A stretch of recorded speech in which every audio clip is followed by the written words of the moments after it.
Dude, in this quick video, I want to share one really, really important strategy that came up in a coaching call yesterday. I tried to share it in a live.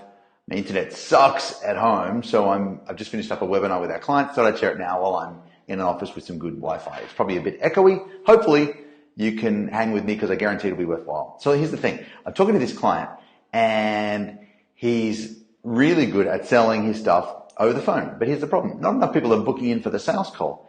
And dude's a bit of a celebrity, right? So super well known, big in the industry, incredible guy, good at selling.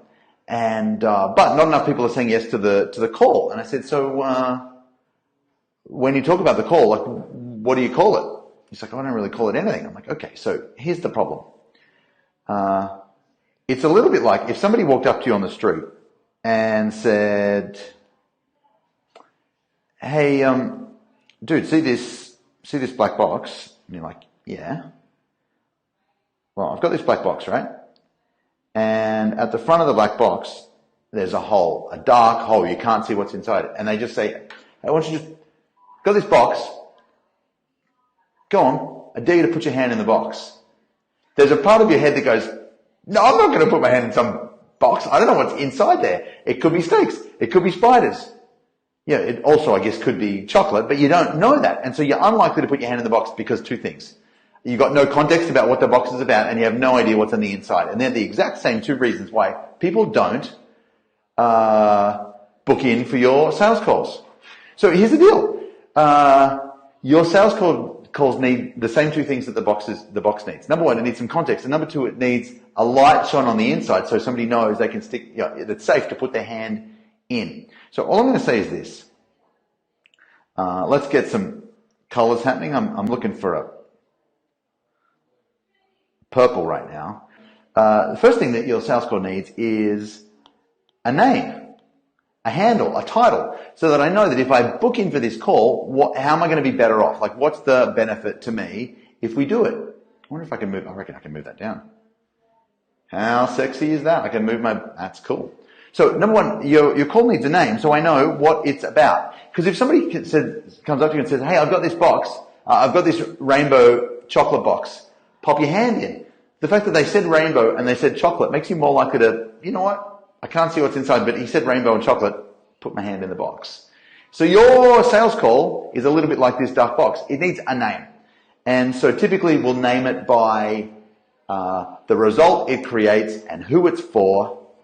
And so, for example, we help coaches to scale their business. That's kind of what we do. We help coaches who are doing six figures, and we help them scale up to $1 million a year. And so if I have a session, the first thing I'm going to do is I'm going to give it a name. I'm going to call it a scale session. Cool. Maybe they want to increase their confidence selling. So it could be a sales confidence or a conversion confidence strategy session. Give it a name that it's about A, who it's for, and B, either the result they're going to get or the problem that you're there to solve. There was a book, I think it's one of the most popular, most downloaded ebooks of all time called Stop Your Divorce. It was named by the problem. You can do either of those. Name it by who it's for, what the result they want, or what the problem is they're trying to solve. That's the first thing you need to do. Now, all of a sudden, the box starts to get a little bit less scary. Number two, the second thing we want is we need to show what's inside the box. In other words, if I book in for this call, how am I going to be better off? And so that's a little bit like we get a torch. A little bit like if we get a torch and clearly my art skills not that great. Forgive my shitty pictures. And we shine a light in there. And so you get to see what's inside. And now if I can see what's inside, then I'm much more likely to go, oh, that's cool. It's chocolate. Boom, hand in. And so what we need to do is we need to make sure that they don't think it's snakes and spiders, like a sales trap, and they think it's chocolate. And so the way we do that is by talking about the benefits of your call. And so you might just say, so we're going to get on the call and we're going to go over these 4 or 5 things, whatever it is. Number one, we're going to have a good look at your current situation, what's working and what's not, so I know how it's going. Number two, we'll have a look at where you want to go and find out what's possible. Third, I'm going to identify the one thing that's been holding you back from selling more deals or whatever your thing is, attracting Mr. Right. And thirdly, we're going to map out a quick 3-step action plan to get you started moving in the right direction. And fifth, whatever it is, you're going to leave clear and confident and excited about taking your thing, your business, life, relationship, health, to the next level. Now all of a sudden, because it's got a name and it's got benefits, when somebody says, I've got this box of chocolates, do you want one? We're in, and we eat the chocolates. Does that make sense? So if people aren't booking in for your sales call, here's two tips right now. Give it a name. Number 2, bullet the benefits. Stop asking people to put their hand in a box, a black box with a dark hole. It's scary. Nobody's willing to do that. Is that cool? All right. So I helped my client come up with a great name for his session.